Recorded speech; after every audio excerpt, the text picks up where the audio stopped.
Omukoro gwo kutongoza empaka za Mbarara Rally 2025 gwakorwa bakuru okurwa mu kigombe cy'urukwebembera omuzano gw'emotoka z'empaka omwihange kya FMU bebembirwe president wacho Jimmy Akena arukwirwaho mujwekerwa wa Mbarara City North Dr. Robert Mwesigwarukari.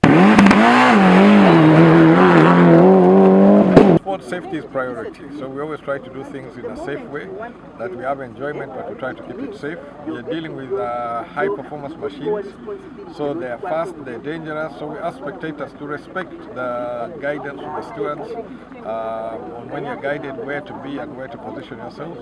Ekindi kintu kikuru mu government ya NRM akuba mu program ya NRM tuyine kibakweta oburambuzi.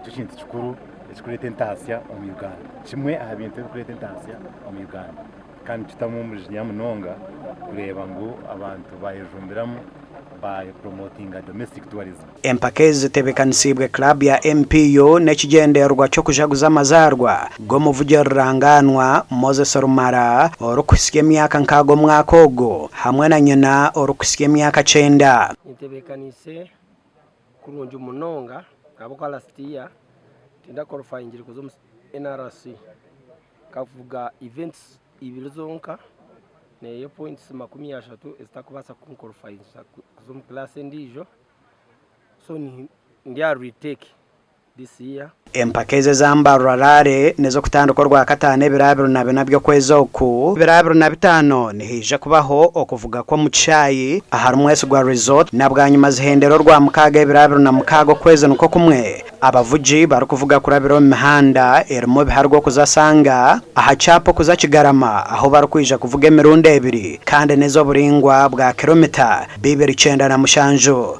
Ndi Edwin Ram ahabwa TV West Agacencwire.